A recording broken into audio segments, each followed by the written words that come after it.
Hello friends, welcome to my channel PPT Hub. In this channel you will find study materials, PowerPoint presentations, video lectures, tutorials, and I give you useful links. So please subscribe my channel and hit the bell icon to get notification.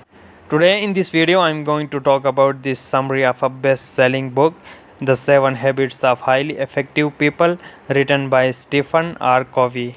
So, in this book, the writer shortlisted 7 habits which make people effective and successful.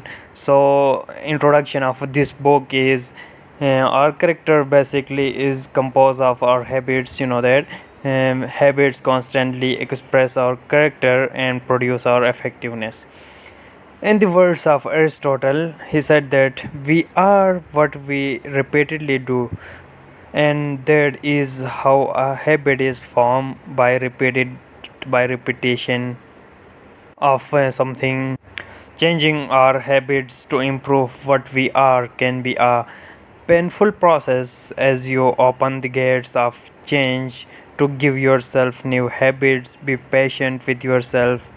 Acquiring these 7 habits of effectiveness takes us through the stages of character development and self growth. Habit 1 is the proactiveness. Proactivity. What is proactivity? It means that human beings we are responsible for our own lives. It is a behavior which involves acting in advance or of a future situation rather than just reacting. It is the opposite of reacting. It means that taking control and making things happen rather than just adjusting to a situation or waiting for something to happen. Proactive people work on their circle of influence, the people and things they can reach, and spend less energy on their much wider circle of concern. By keeping their focus on their circle of influence, they actually extend its area. As you become more proactive, you will make mistakes. While we choose our actions freely, we cannot choose their consequences, which are governed by natural law. Out in our circle of concern, the proactive approach to a mistake is acknowledged instantly, correct it, and learn from it. Habit 2. Begin with the end in mind. It means to know where you are going and so as to understand where you are now and take your next step in the right direction. We may be very efficient by working heedlessly, but we will be effective only when we begin with the end results in mind. The best way to start is to develop a personal mission statement which describe what we want to be, reflecting our character, and to do reflect on our achievements. It's a concise expression of your innermost values and directions, which guide you towards the future. The circumstances and the challenges we face before taking any step, keep in mind the consequences. The key to have each member of a group contribute ideas and words to the final product that contribute alone generates real commitment. Habit number 3, put first things first. The next habit involves the self leadership and self management. Putting first thing first, leadership decide what the first things are, and the management is the discipline of carrying out your program.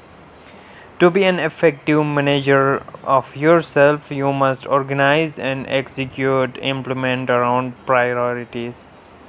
We all face the same dilemma. We are caught between the urgent and the important. Something urgent requires immediate attention.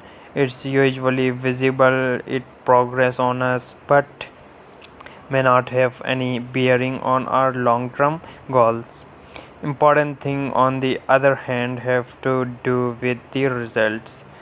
They contribute to our mission, our values, our high priority goals.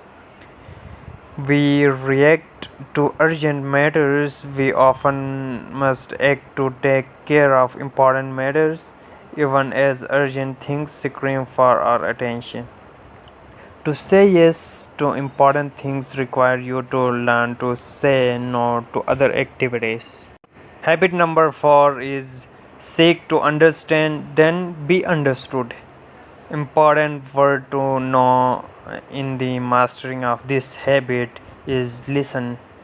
Listen to your colleague, family member, friends, customer, but not with the intent to reply, to convince, to or to manipulate, but listen to understand. The skill to develop here is the empathy listening. The essence of empathy listening is not that you agree with someone, it's that you fully understand him emotionally and intellectually. It's powerful because it gives you accurate data to work with instead of projecting and assuming your own thoughts and motives. You can only work with someone productively and make an appropriate deposit in your emotional bank account with him if you understand what really matters most to him. Habit number 5 is think win win. Once we have mastered the first three habits, we are ready to move from the private victory.